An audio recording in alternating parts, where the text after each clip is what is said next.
Gold, trusted gold buyers. మీరు తాకట్టు పెట్టిన బంగారాన్ని విడిపించి ఈ రోజు ఉన్న మార్కెట్ ధరకు కొనబడను.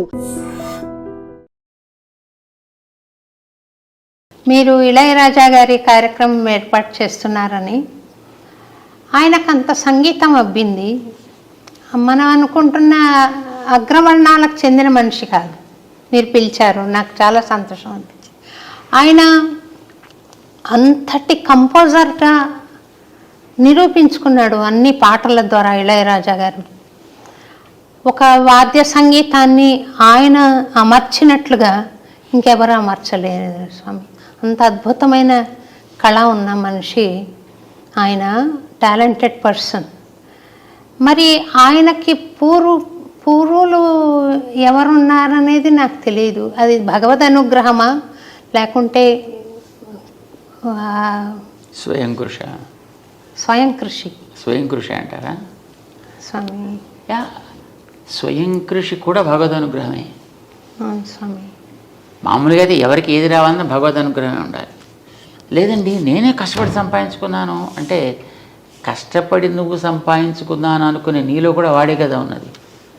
వాడు ఉన్నప్పుడే నువ్వు పని చేస్తావు, వాడు లేకపోతే ఇది సేవమే కదా. ఆధ్యాత్మిక మార్గం చూస్తే తిరుప్పణాళ్వార్ కూడా హరిజన్.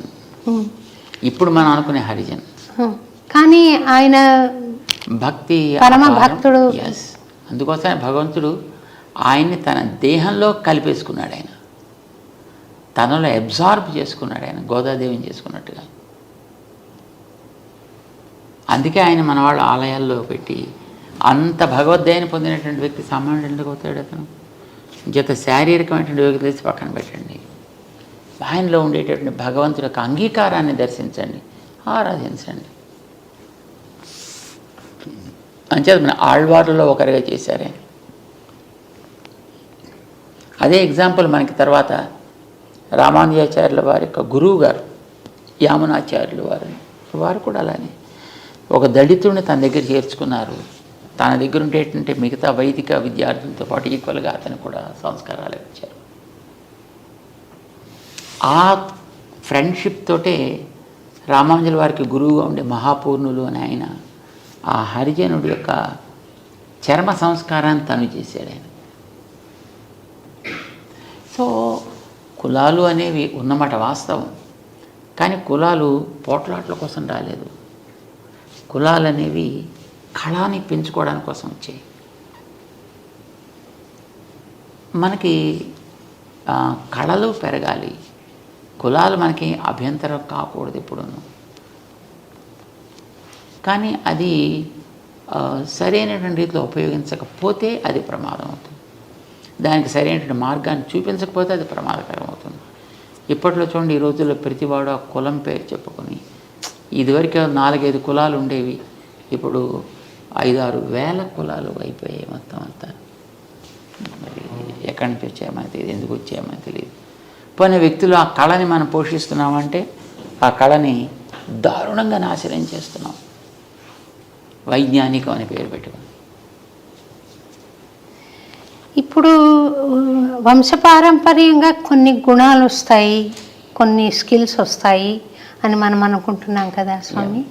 అలాంటి మంచి వంశంలో పుట్టి కూడా ఊహించని పరమ దుర్మార్గ పనులు చేసిన సన్నివేశాలు మనం ఈ మధ్య కొన్ని చూసాం స్వామి. ఎందుకు అలా జరుగుతుందంటారు? వాళ్లకు మామూలు విలన్ లాగా కూడా కాదు, అది అత్యాచారం జరుగుతుంది. ఎందుకు అలాగా? అదే వాళ్ళు పొరపాటున మనుషులే పుట్టారు. వాళ్ళు ఎక్కడో పుట్టాల్సిన వాళ్ళు. ఇప్పుడు చూడండి, ఇదివరకు మనుషులు క్రమ పద్ధతిగా జీవించేవారు, మిగతా ప్రాణులు కూడా వాటి మానాన బతుకుతుండేవి. ఇప్పుడు మనవాడు ఏం చేస్తున్నారు? తిండి అని పేరు పెట్టి మిగతా ప్రాణాలన్నింటినీ నాశనం చేసేస్తున్నారు. మరి అందులోకి వెళ్ళి పుట్టాల్సినటువంటి ప్రాణి, అందులోకి ఉండాల్సినటువంటి జీవి ఎక్కడికి పోతాడు? ఎక్కడో తోటకైతే పోవాలి కదా. క్రమాలు ఏది లేదు, శుభ్రంగా అందరికీ డోర్స్ ఓపెన్ చేసి పెట్టుకున్నారు వీళ్ళు ఇక్కడ మనుషులు.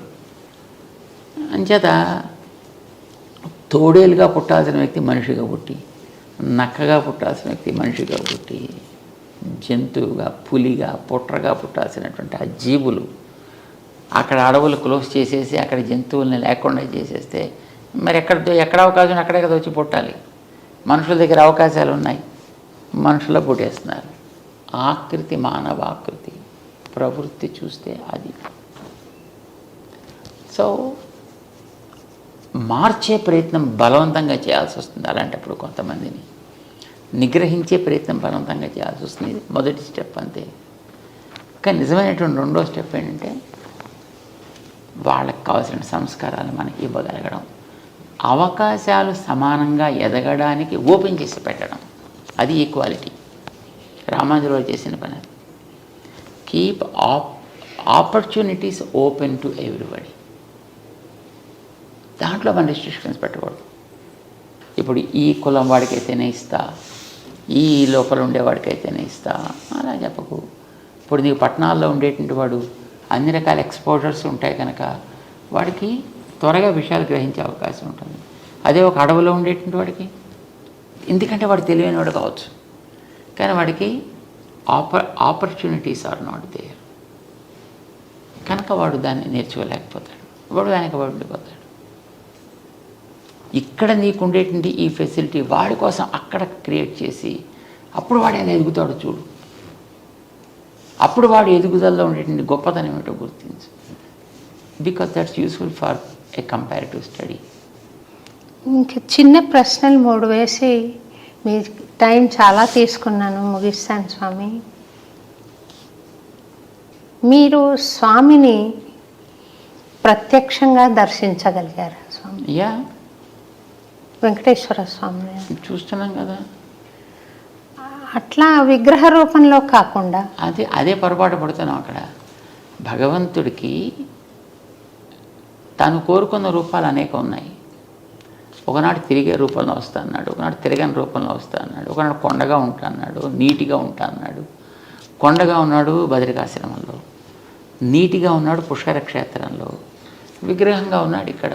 అది ఆయన ప్రత్యక్ష రూపం, అది ఆయన స్వయంభూ స్వరూపం. అది మరి ప్రత్యక్షంగా మనం చూస్తున్నాం కదా.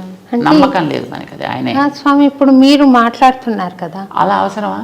అలా మాట్లాడగలిగారు? అలా మాట్లాడు. ఎందుకు మాట్లాడంటే అలా మాట్లాడడానికి కొన్ని అవతారాలు సెలెక్ట్ చేసుకున్నాడు ఆయన.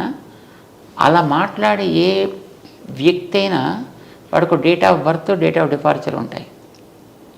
రాముల వారు వచ్చారు కదా, వచ్చారు మళ్ళీ వెళ్ళిపోవాల్సి వచ్చింది కదా, వెళ్ళిపోయారు.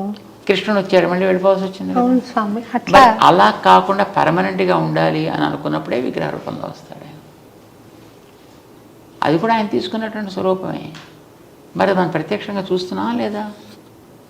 మరి దేవుణ్ణి ప్రత్యక్షంగా చూస్తారా? ఎందుకు ప్రశ్న రావాలి? మాట్లాడాలని రూల్ ఏమిటి మీకు? సూర్యుడు మీకు కనిపిస్తున్నాడా లేడా? ప్రత్యక్ష దైవం మాట్లాడుతున్నాడా మీతోటి? అవసరమా? ఫ్యాన్ పైన తిరుగుతూ ఉంటుంది, మీతో మాట్లాడాలా? అవసరమా? తన స్థానంలో తనుండి తను చేయవలసిన పని చేస్తుంటే చాలు. మీకు కావాల్సింది మీకు లభిస్తుంది. దేవుడేనా అంతే. ఆయన మాట్లాడాల్సిన అవసరం ఉంది? అవసరం అయితే మనసుతో మాట్లాడతాడు. భక్తురాలిగా నేను విగ్రహాన్ని చూస్తున్నాను, మురిసిపోతున్నాను. స్వామి ఫ్లెష్ అండ్ బ్లడ్లో వచ్చి మాట్లాడితే బాగుండు. ఇప్పుడు స్వామి ఎలా మాట్లాడుతున్నారు? అలా మాట్లాడితే మళ్ళీ ఆయనకి మళ్ళీ ఒక మృత్యువు, మళ్ళీ వెళ్ళిపోవడం వస్తుంది. అది మనకి ఇష్టమా? నో. అంచేది అలా రావద్దు. అనంత అనుభూతి వేరు స్వామి, ఫ్లెష్ అండ్ బ్లడ్లో రారా అయితే స్వామి? నో. కొన్ని అనుభూతులు నాకు భగవంతుడి అనుగ్రహంతో, ఆచార్య అనుగ్రహంతో నాకు కలిగాయి స్వామి. అంటే భగవాన్ మానుష రూపేణ అని. మీరు కూడా అట్లా కొన్ని సందర్భాల్లో నాతో మాట్లాడిన అనుభూతి నాకు ఉంది స్వామి. మనసులో నేను అనుకుంటున్న దానికి జవాబు మీరు చెప్పడం, ఇది భగవద్ అనుగ్రహం ఉంటేనే స్వామి అలా మాట్లాడారు, భగవంతుడి స్వరూపంగా అని అనిపించింది. అంతే ఉంటుందా? ఇంకేమైనా స్వామి దర్శనం ఇవ్వడం అనేది ఉంటుందా స్వామి? అది మనలో ఉండే భావ ఆవేశం అంటారు దాన్ని. ఇప్పుడు మామిడి పండుని తలుచుకుంటూ ఉండేవాడు, ముఖ్యంగా చిన్నపిల్లల్లో. అదే పండు పండు పండు పండు పండు పండు అని వాడు అనుకుంటుంటాను. వాడు నిజంగా అక్కడ ఒక తోట మామిడి పళ్ళు వీడు పెడుతున్నట్టు, దాంట్లో పండు పట్టుకుంటున్నట్టు, వీడు తింటున్నట్టు వీడికి భావన కలుగుతుంది. ఒక్కొక్కసారి పిల్లలకి నిద్రలో అలాగే అనిపించి నిజంగా లేచి నడిచేస్తుంటారు. ఇది భావన తీవ్రత వ్యక్తిలో కలిగేటటువంటి, అది లోపల బయట ఈ తేడా తెలియనంత క్లారిటీ వాళ్ళల్లో ఉంది. భక్తుడికైనా అంతే, భగవంతుడి విషయంలో అంత భావన తీవ్రత ఆ వ్యక్తిలో ఉండేటప్పుడు ఎదురుకుండా ఆ వ్యక్తి ఉన్నట్టు, మాట్లాడుతున్నట్టు, ఆ వ్యక్తి తనతోటి మాట్లాడుతున్నట్టు కూడా అనిపిస్తుంది. ఇది భావనే అని అంటాం. భక్తుల్లో ఎక్కడ ఇలాంటివి జరిగినా అది భావనే. నిజంగా భగవంతుడికి అలా రావాల్సిన అవసరం ఏముంటుంది కనుక రాటలాగా అలా అనుకుంటే మనకి భగవంతుడు లేని చోట ఎక్కడ కనుక. ఇప్పుడు ఇక్కడ నీకు ఇలా కనిపించిందంటే ఇందులో కూడా భగవంతుడు ఉంటాడు కదా. నువ్వు ఇలా పట్టుకున్నాడు భగవంతుని నేరుగా పట్టుకున్నట్టే కదా. కానీ మనకి నమ్మకం ఉండదు అంటున్నాను. ఇక్కడ నమ్మకం ఉండదు. అంచేత మనం we're lost not because he's not there, we're lost because we not believed in the way he is for us. And for more videos, Please subscribe to iDream channel. Subscribe to iDream Media. Please subscribe to iDream. Please subscribe to iDream. Please subscribe iDream. And please subscribe to iDream. For more videos, subscribe to iDream. please like, share and subscribe to the channel. Congratulations, iDream. Subscribe to iDream. Subscribe to iDream. So subscribe to iDream Media. iDream की iDream team अंदर की huge congratulations. Please subscribe iDream Media. Please subscribe to iDream. Subscribe iDream. Please subscribe to iDream. iDream అంటే నా కళల ఛానల్ను subscribe చేసుకున్నారు. నోరు తిరుగుతలేదు, మీరైతే గంట గుర్తు కొట్టండి. For more such videos, please subscribe to iDream. Subscribe to iDream. Please subscribe to iDream. Please subscribe iDream Media. Please do subscribe to iDream. Please subscribe to iDream Media. For best entertainment and information, please subscribe iDream. And don't forget to subscribe to iDream.